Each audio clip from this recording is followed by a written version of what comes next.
Welcome back to another Rest, Eat, Move podcast. We got the big fella in the new studio. How you liking the new studio? Call it the Bat Cave. You're working on my chair. You're going to get me another chair. Yeah, he needs a new chair. Chair and a table. I You like look to good write. on camera. They don't even have an idea what chair you're in. It's fine. It's good. We're talking today about rest. We haven't talked about rest in a while. We're going to talk about sleep specifically inside of rest.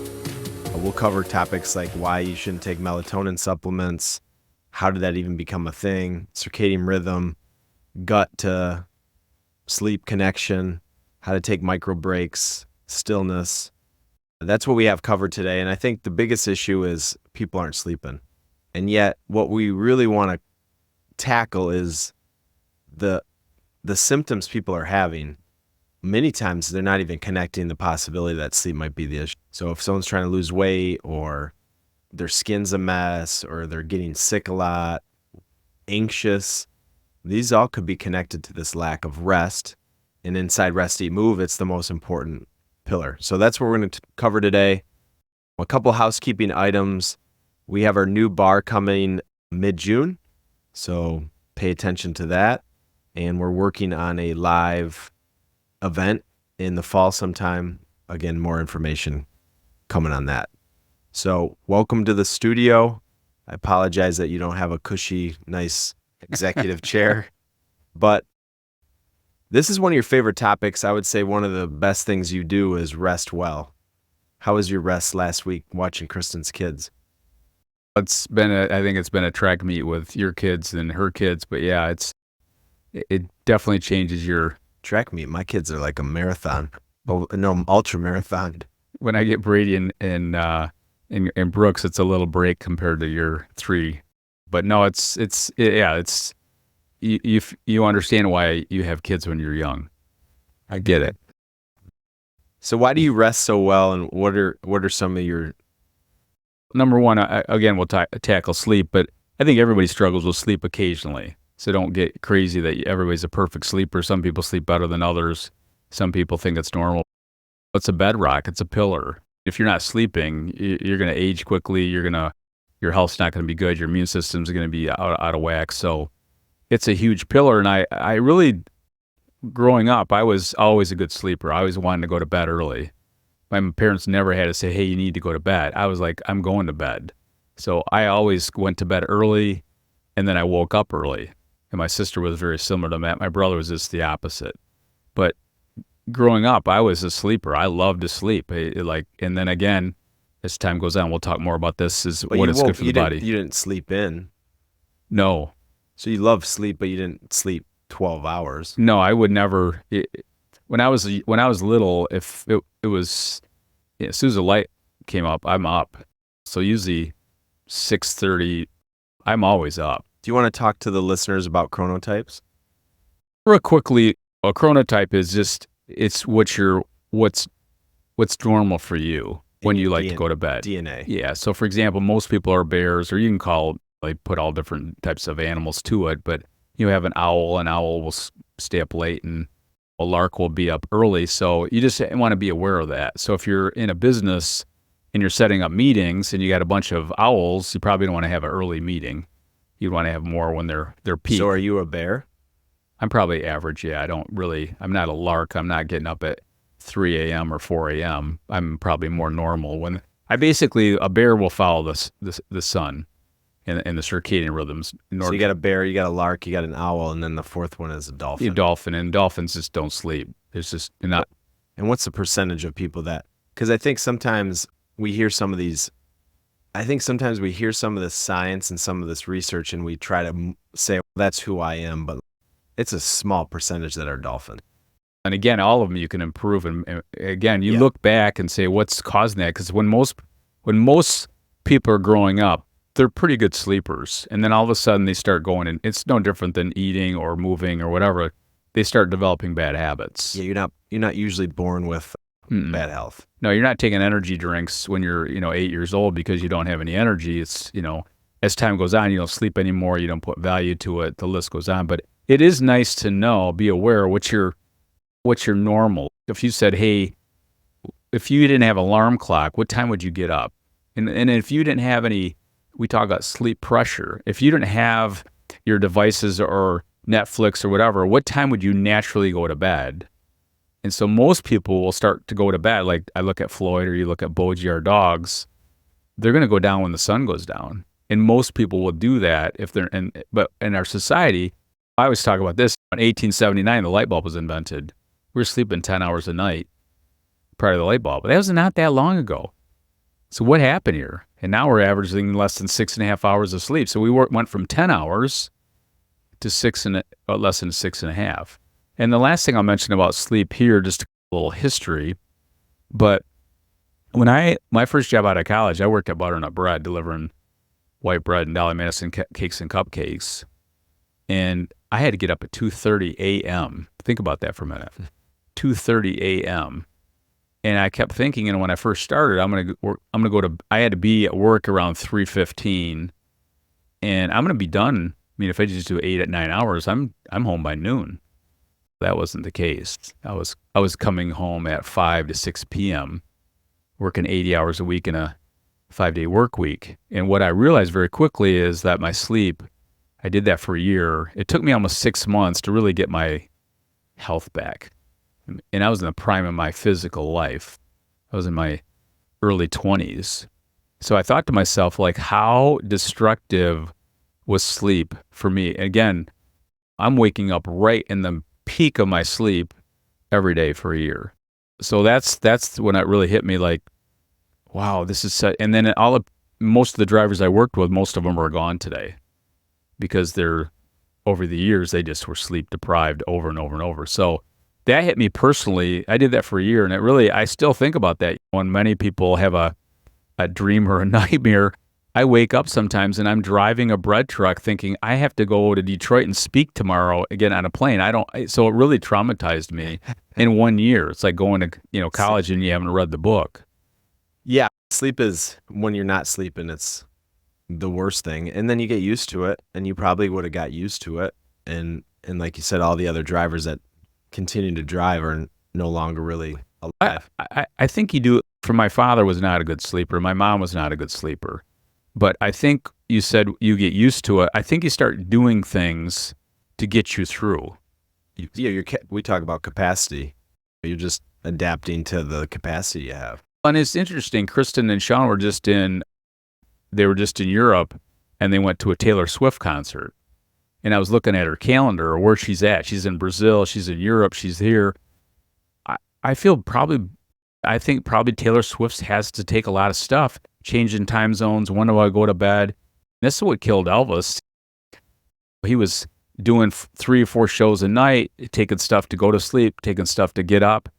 That's where we're moving in our society today, is we're doing stuff to get us through.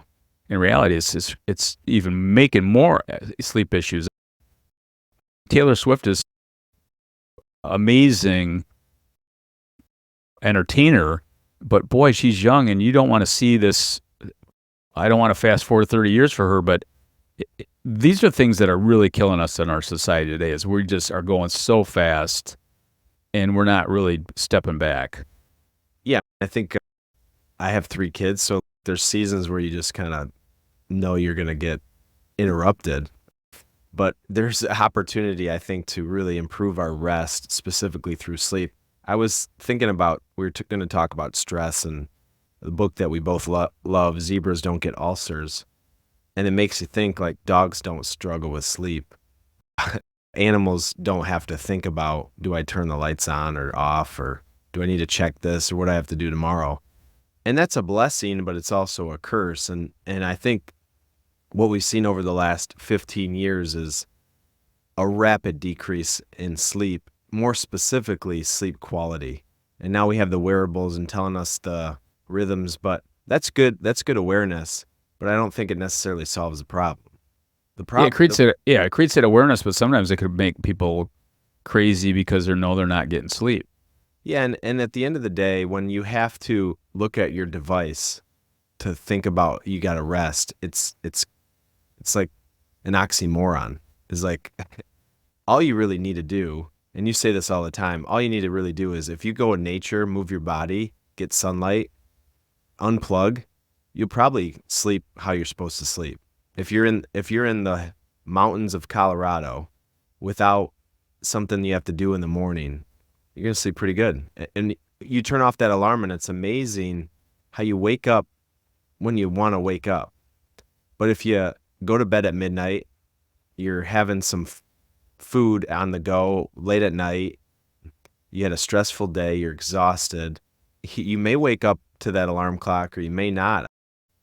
And again, and back to the wearables real briefly here, it's training wheels.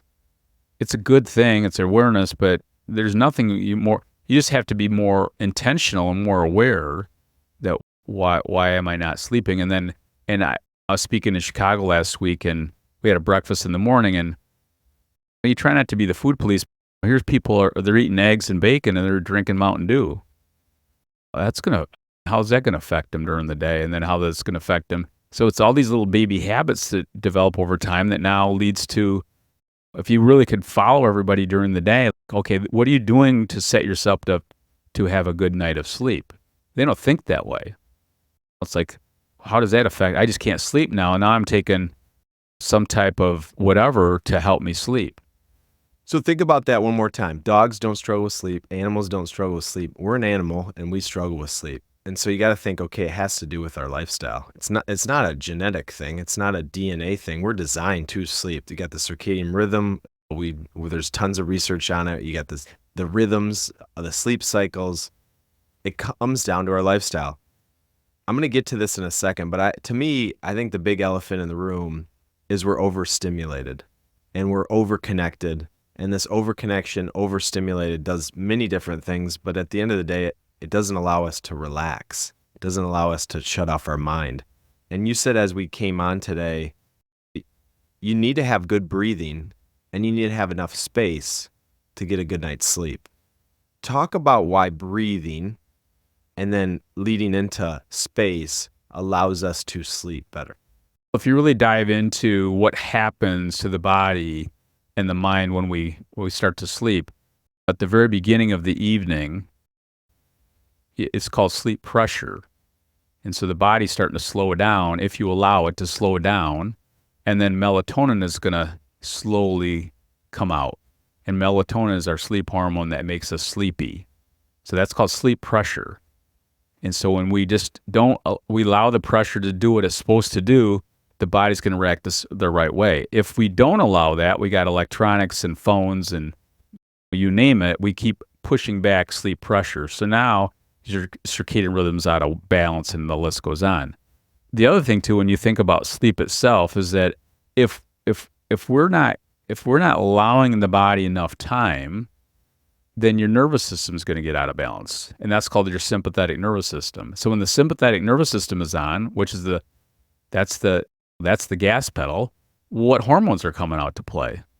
Adrenaline, cortisol. And so we now know during our sleep, as we go through the night, at the end of our sleep, cortisol starts coming up, and that wakes us up. So if we are going to bed with cortisol, which is the opposite of melatonin, how do you think you're going to get to sleep? You're not. So that's why when we think about stress and the stress button, and you're not having enough space and we're not having enough breath and all the stuff that calms the sympathetic nervous system. If I'm playing with Floyd and I want to play with him at 9 o'clock at night, he's just, leave me alone. I'm out. But we don't do that. So again, that's why when you think of stress, that's the gas pedal, that's the hormones. And when those are on, the things that help you relax and calm down are off. And so no wonder, or we go to bed disturbed, we're going to wake up in the middle of the night. Now I can't get back to sleep. So again, like you said, it's the pace, the space. There's no transition. It's like taking an airplane, and instead of taking it slowly to landing, we nosedive it in. And we're thinking, oh, why don't I stay asleep?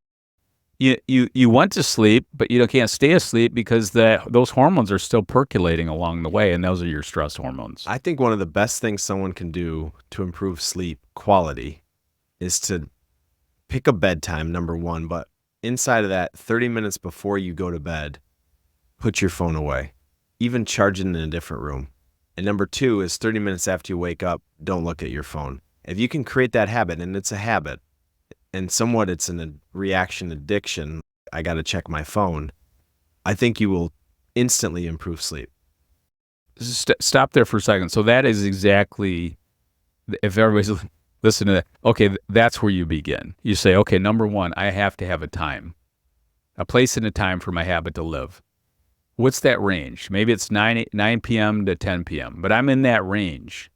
You don't have to get militant about it, but I'm in that range. And number 2 is, okay, so what am I doing with, how am I landing the plane? If I'm on my phone, I got this, that. No, what are you doing 30 minutes before you go to bed? If that's calming, that's reading, that's breathing, you're setting yourself up for that success. And like you said, when you get up in the morning, imagine not looking at your phone for all it is 30 minutes. 30 minutes before you go to bed. Craziness. You're asking me. You're asking me. That's. Up, I can't do that. It's too much. Don't check your phone. ADHD, anxiety, dopamine, energy, sleep, serotonin, all those things will improve. One simple habit. And remember, 15 years ago, nobody could even do that. So in 15 years, not only has something radically changed our life, but we haven't learned how to use it. So that's one thing, but I think picking that bedtime. I think another one thing you talk a lot about, and you wrote this in Capacity, but you talked about this last week in your dopamine loop. You know, you have newspapers, you have this, and then you got TikTok and all this stuff. That's the beautiful thing about, like, when you look at a newspaper or a book, there's an end. You get on your social, there's no end. I can read maybe, if I'm tired and the sleep pressure is where it is, and let's just say it's getting 9:30, 10 o'clock, I'm not going to make it 20 pages. No way. If I flip on Netflix, I could probably binge a whole show. Easy. Or if you're even worse than Netflix is if you're on your phone checking emails or scrolling the deep and then web. you go over here, and then it rolls, and there's no end. It's no end. No end. So you talked about creating melatonin from the sun. It naturally happens towards the beginning of the evening.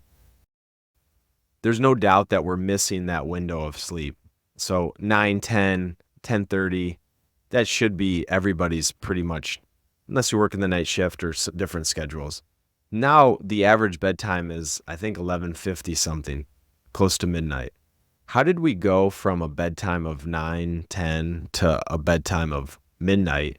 And why is melatonin now being consumed like it's something that we are designed to consume? Again, as I mentioned earlier, you go back in time in 1879, a light bulb we were sleeping 10 hours because we didn't have light bulbs, right? We had candles. And so if you just, that's not that long. If your house was lit with candles, you're not going to sleep. You're not going to stay up. You can't. No. If you're camping, yeah, good luck. The fire's going. Yeah, go camp and see what happens. You're going to do candle gazing. You're going to watch the fire, and then you're going to go, wow, I'm ready to go, right?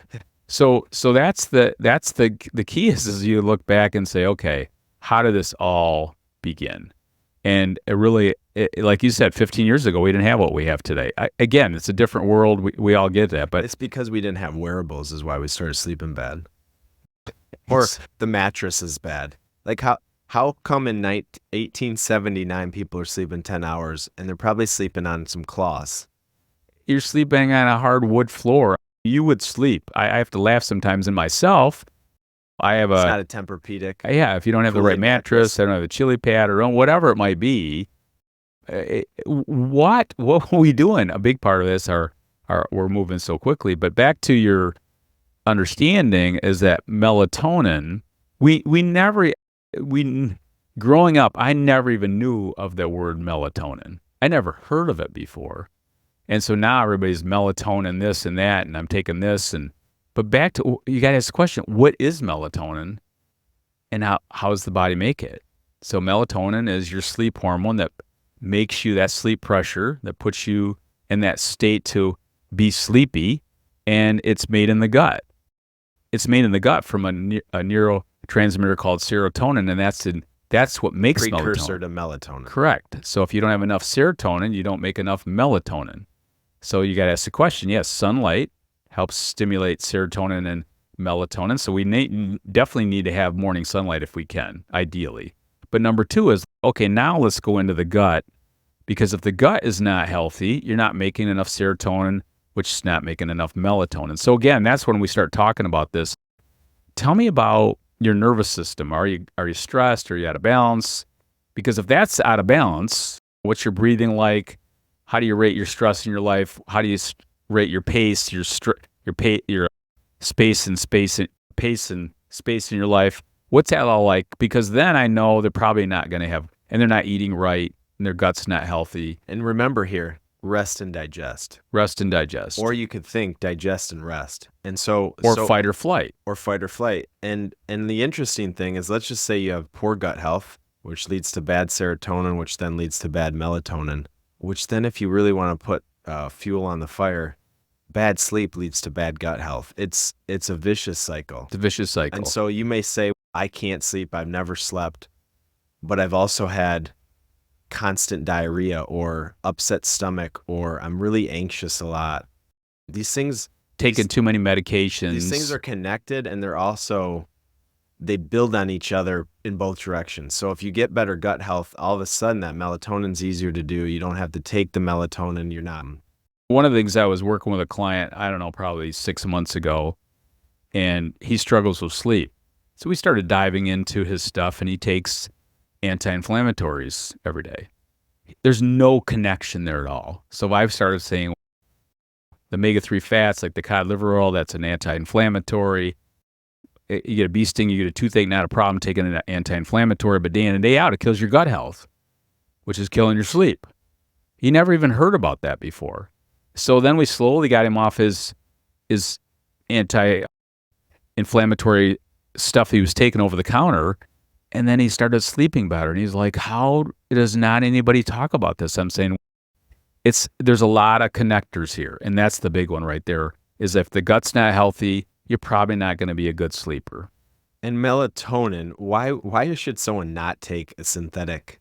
Again, remember, melatonin is the sleep hormone, and if you're going to take it in a pill, that's a synthetic hormone. And a good rule of thumb, you really should never take a synthetic hormone.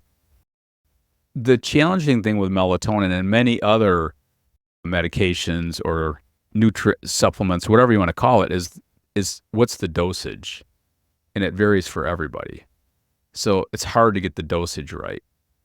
And because the crazy thing about melatonin is that it changes every day. Certain days, it's like calories. How many calories should you eat? It varies, depends on what's going on in the body. So it's no different. So it's very difficult to titrate the dosage of melatonin. That's why people struggle with it. It's all over the board. And now our kids are taking it.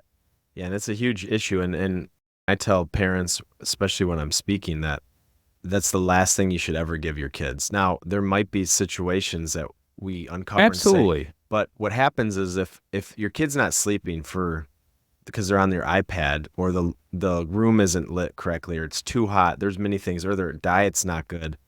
What ends up happening at a young age, you're going to become dependent on melatonin. So your body's going to stop producing it. That's what happens with anything. If you start to give it exogenously outside of the body, like you take anything, you start to make it in a lab, and you start to take it, the body says, why do I have to do this anymore? And imagine everybody, including your kids, you're starting to teach them how to breathe properly. And the fastest way, when you talk about school systems or whatever, to get the kids in that performance, when their mind's more relaxed, is changing your breathing. And that's one of the greatest things you can do, besides what you just said of, what am I doing 30 minutes before? Am I reading? Am I quieting my mind? But a big part of that is the breath. And the breath should be something you're doing all the time to modulate that stress that we're all facing every day. So we like to always end with improving sleep, and we'll get to that in a second. I got 2 other things that have to be discussed that I think are leading to really poor sleep in our society.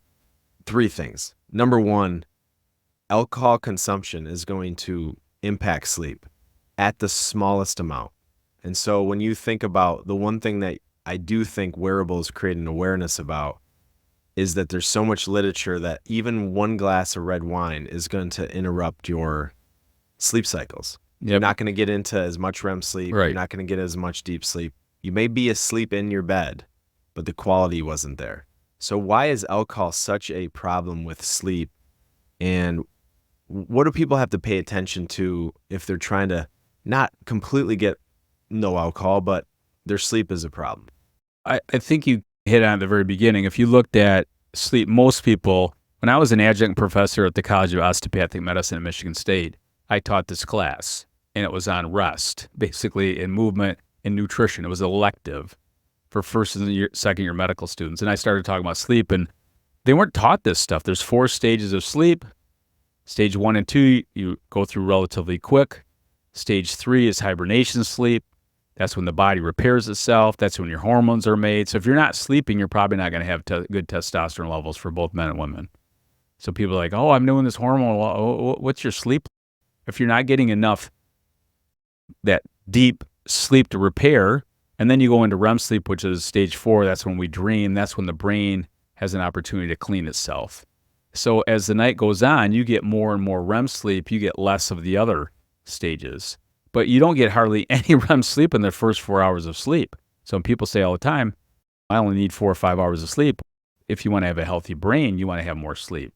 So we have to understand that the body goes through these stages, and a big part of that stages is, again, back to how my body repairs, how I heal, how my hormones are made. The list goes on and on. So step 1 is you got to understand there's 4 stages of sleep. And you go through all 4 stages every 90 to 110 minutes. And then you can almost, if you really monitor people, if they wake up to go to the bathroom a few times a night, they're probably in that end of that cycle. And as we go on and on with that cycle, we spend more and more time in that REM sleep. That's when it's imperative to really pay attention to not getting up too early many times, because you're getting rid of that REM sleep. So I like to tell people that when you do drink alcohol, and if you choose to drink alcohol, you just have to know this, you're only really going to be getting that stage 1 and stage 2. You're not going to get the deep, and you're not going to get the REM. And then I like to tell people the deep is the body's recovering, and then the REM is the brain is recovering. So if you're not getting deep, you're going to have inflammation, injury, decreased strength, hormones. And if you're not getting the REM sleep, this is where we're building plaques and more increase of dementia, Parkinson's, Alzheimer's, neurological issues. These things are going up like crazy. Well, and again, like you're saying, we're not saying you shouldn't drink alcohol. You're just more aware of it. Just be aware that if I don't sleep well and I drink too much alcohol, they definitely have a connection. Or if you're trying to improve your sleep and you're taking melatonin, you're going to the sleep doctor, you're snoring, you have sleep apnea, and you haven't looked yourself in the mirror and said, hey, I have a couple cocktails or a couple beverages 4, 5, 6 times a week. Let's start there. So I like to tell people want to know, what alcohol do you drink? How many glasses? I like to say I pick the days. So if I'm going to drink, let's just say I'm going to pick a day, because I know my sleep's going to be impacted. Yeah, it's okay. You're just aware of it. Yeah. But if over here is your goal, and you want to start sleeping better, the big thing people ask me all the time, do you drink? I just don't really care about it. I'll have a glass of wine, occasionally have a cocktail, but every time I have that, I just don't sleep the same way. So it's fun to do that. It's good, but also at the same time, I just really like how I feel when I get up and I haven't had any cocktails. So again, everybody, we're not trying to say you can't have it. We're just being more aware of that alcohol definitely will affect, especially your REM sleep. All right, number 2 is that when you don't move your body, you're not going to rest the way you're designed, because we're designed to move. So talk about why movement leads to better rest, specifically sleep. So imagine taking a car and put it in your garage and put the accelerator down. How would that be on the engine? So it's no different in the human body. When we're moving the body, hormones are flowing, blood's flowing.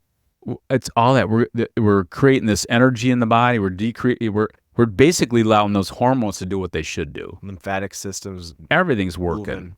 So I always know myself when I'm traveling too much. We came back from seeing my brother in Tennessee. We're in the car for 8.5 hours. It's not moving. I get home and I don't sleep the same way. I'm tired, but I'm not sleeping.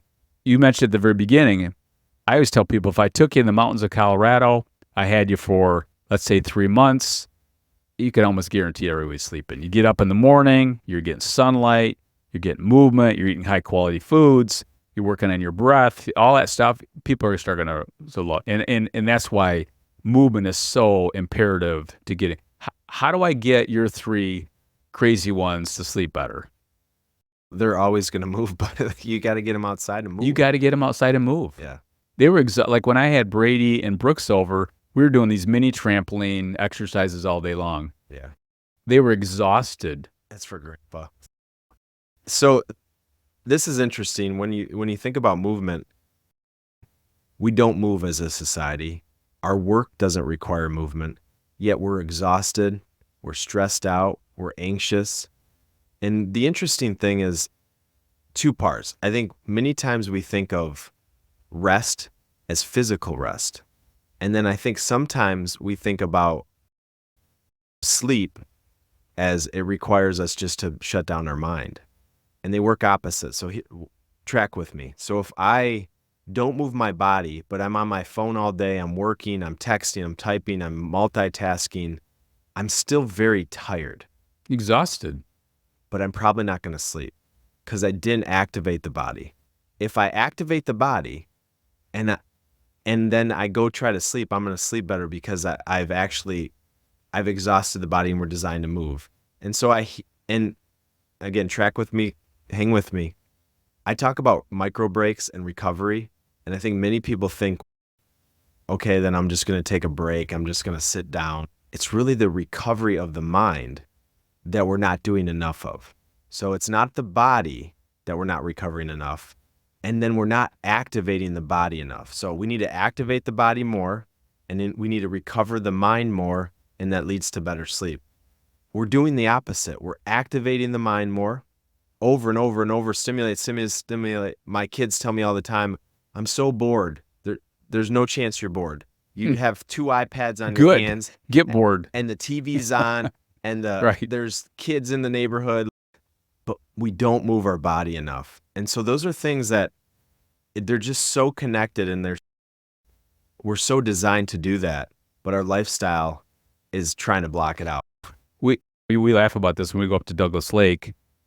If you walk outside and you just listen, there's no sound. As far as it, so now your brain is completely, and then you're going for a hike. So now I'm moving my body, my brain's just completely. We always talk it's the nature's pill for the brain. Is now you're moving your body, but now you're allowing the body to relax. And it's not. We always talk about movement. The greatest benefit of movement is not what it does for the body; it's what it does for the mind. So you're exactly right. If we can get the body to move and relax the mind, you're going to start sleeping better. And that's a big deal. You just, with your kids, take any of your young kids, you start moving them, they're going to sleep better. If you don't move them, they're not sleeping. So that's why you want to get them tired out. That's peer engagement. So stimulation, artificial stimulation, like scrolling on your phone, they get addicted to that, but they're not very happy. They're not engaged. And so when they're playing, when you're connecting your body and you're actually letting your mind be free and clear, it just is I was working with a guy yesterday, and we were working on Warrior 3 and into a half moon, and I said, so what are you thinking about? He goes, oh my gosh, this is crazy. I came in here with all my work and this and that. My brain's completely relaxed now. I'm like, yeah, just get you to move and work on your balance and these things like that. I said, that's the benefit. Because I'm trying to sell him on why he needs to move his body daily versus this regimented 3 times a week. It's what it does for your mind. So it takes, I've done this with myself. It could be wrong. I only know my own experience, but 15 minutes of a massage, 15 minutes of moving, that's what it takes for that mind to wash. 5 minutes doesn't necessarily work. So like when I go in to get a massage, even if I'm ready for the massage, it just takes me 15 minutes to truly relax and decompress. And then you're like in that massage, you're like, this is the best thing ever. Yeah, it's like a massage drunk. Like, where am I? I have no idea where I'm at. But sometimes you're thinking, I got to cancel that massage. I got too many things going on. Yeah. Or I can't work out today because I got X, Y, and Z. But after that 15-minute mark, you never regret it. I like that, what you just said there, though. I like that it's that transition. You can't just jump into it.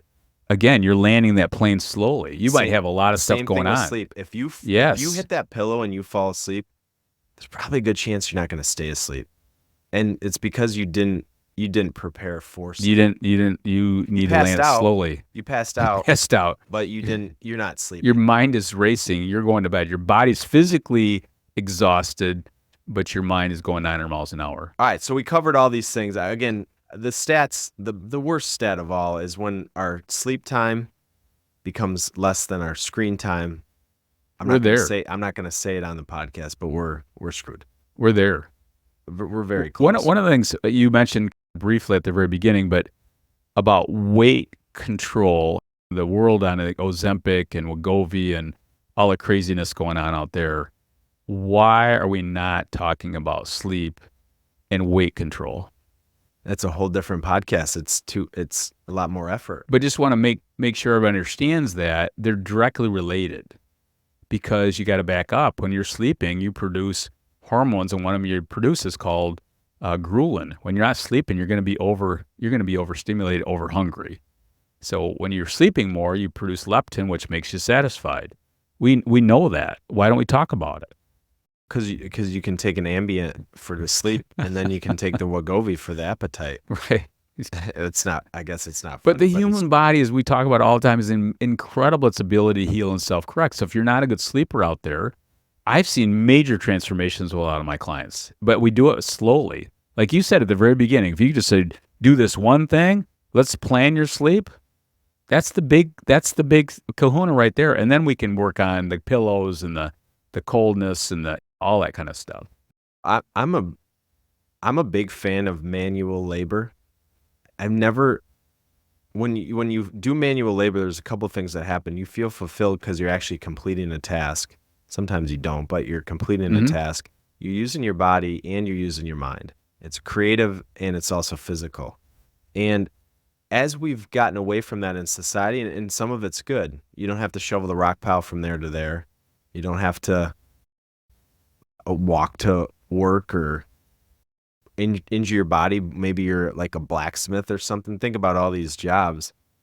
But you do have to create a lifestyle that creates somehow replicates that. So if you can move your body daily, doesn't have to be exercise, move your body. I actually think strength training, because you're actually adapting the body, actually improves sleep quite a bit. But just moving your body, if you're giving yourself the right fuel, so if you're having a bunch of dyes and processed foods, that gut is going to be an absolute mess. And you put the phone down. Specifically, it's not the phone, it's the stuff you're attracted to on the phone, the games, the social media, the work, the multitasking. You're doing too many things at once. You're not present. You do those three things, you're not going to struggle with sleep. And the other thing too, again, this is a whole nother conversation, but in one of the podcasts we had a while back, you had the top supplements. Ashwagandha was number one. What does that tell us, everybody? Not saying ashwagandha is a bad thing at all. Could be a good thing, but that's number one supplement. That's the sleep. It's step 46. It's a step, correct? And it could be. And you don't need to always take all the steps. Yeah. If you do step 1, 2, and 3, those are big steps. We always talk about magnesium. We're not talking about a synthetic form of magnesium. We're talking about maybe taking an Epsom salt bath. Foods high in magnesium. I had breakfast this morning. I had my oatmeal in the run, cacao nibs, coconut, the real oats, Dr. Gundry. It's not the crappy oats. People lose their mind on that stuff. But that's a breakfast that's high in magnesium. So if you can get people to start consuming these basic steps, like eating nutrients high in magnesium, which is a mineral relaxation, it helps blood pressure, it helps all these different things, but it also helps your sleep. These things all start to add up. It's never just one thing. It's everything. All right, so let's do a quick round of the 5 things to improve sleep. So we talked about the foundation and the mindset and where we were and where we're going and why this is so urgent. Let's talk about the 5 tactics to sleep. I'm going to begin with, and I'm not going to necessarily do it in the sequence because it just depends on where maybe people have some issues, but I think temperature is a big deal. So I think 65 degrees is the optimal sleep temperature For me, I very rarely have my house at 65 degrees. Kids are cold. My wife doesn't like that temperature for her. But you need to have the temperature cool. Correct. You can't be hot in your bed. And so there's many different ways to do that. It's the temperature. Do you have too many sheets? This may be where you look at the mattress. Is it the right mattress for you? This chili pad, that's something where you can control body temperature, but temperature is a big deal. And what I've found is many people, when they wake up at 3, 4 a.m., they're hot. And that's interesting because at 4 a.m., that cortisol starts to creep back in. And so your body is heating up. And so if you can't stay cool, the interesting other factor is you need your body temperature to, I believe, the core temperature decrease 1 degree to fall asleep. And that's why taking a hot shower or a warm bath makes us sleepy, is because we get hot on the skin and the internal temperature. So it's an interesting way to think temperature is a big deal. Yeah, and again, if you take a Epsom salt bath prior to bed, there we go. There you start. And then again, it's interesting. Like I have a heavy blanket, 15 pounds, and it's a really nice blanket that doesn't make you super hot. But my ideal sleep is when it's super cold, and then at middle of the night, I put that heavy blanket on. I feel like I'm in a little cocoon. I'm out. So there's a lot of things, but I think temperature, exactly right, is a big deal. And then you talked about magnesium, which can help with the warm and the relaxation, but we're real big fans of Epsom salts or Dead Sea salts, anything that has magnesium in it that's absorbed through the skin. Talk about that. So again, that's a tool that I use, or a strategy I use all the time, is doing a hot bath. And I like it for my muscles and connective tissue, but I really like it. It helps me sleep better. And then I really focus on foods high in magnesium. So dates, figs, raisins, cacao, coconut, oatmeal, things high in magnesium. And magnesium's not in our food. It's really easy to become deficient. Stress is a big factor to leaches out magnesium. And again, if we're on a diet that we're cutting carbs out of our diet, you're probably going to be deficient in magnesium. So and that's so the challenge. Then we'll talk about, just real quickly, yin and yang. So carbs are cooling, proteins are heating. You obviously want both. You don't want to just be too cool. And so when you cut out carbohydrates, you probably lose weight. You're probably going to be maybe a little more stimulated, energized, but you're going to really struggle with. Again, you said earlier, okay, so if I move my body, but what am I doing for my mind? So if I'm always consuming things that make my mind go 100 miles an hour, I don't have brain fog anymore. But your eyes are bugging out and you can't relax. So when I hear this all the time, like you just said, here's the yin and the yang. Do you understand that? And they're like, I've never heard that before. I'm like, no, that's one speeds up, one kind of helps to cool. And so we need a little balance of both. And if we just have one extreme, no wonder you're not sleeping. And I'll say this because this is an important topic. Sleep's a huge issue. I would never put melatonin or synthetic magnesium supplement in my body. If I have a choice, is it going to kill you? Not going to kill you. I would never put it in your body because two things. You can go outside any day and you can get sunlight that's going to help produce serotonin. And any day you could eat more figs, dates, raisins, cacao nibs, or you could do an Epsom salt bath. And those are so much more absorbable. And that's the key. Yep. So people are consuming all these things and it's going right into the toilet. It's not absorbable. Never need to take. And I think a part of your list here is just at the very beginning is when I sit down with people, you sit down with people, talk to groups. I had a group last week, as I mentioned, in Chicago. Let's step back and what's the self-awareness around sleep? When do you really, truly go to bed on average? When do you get up? What does it look like? What do you do before? It's all that awareness stuff. And now we start developing little habits. Okay, I'm going to work on the temperature. I'm going to start bringing more magnesium. I'm going to be more physically active. When I'm not sleeping, I can just go back and go, probably for a couple days in a row, I didn't probably move my body. Airplane, my body's a little bit. Yeah, just not. Or why am I sleeping really good? I had a massage yesterday. I took an Epsom salt bath here. I moved my body.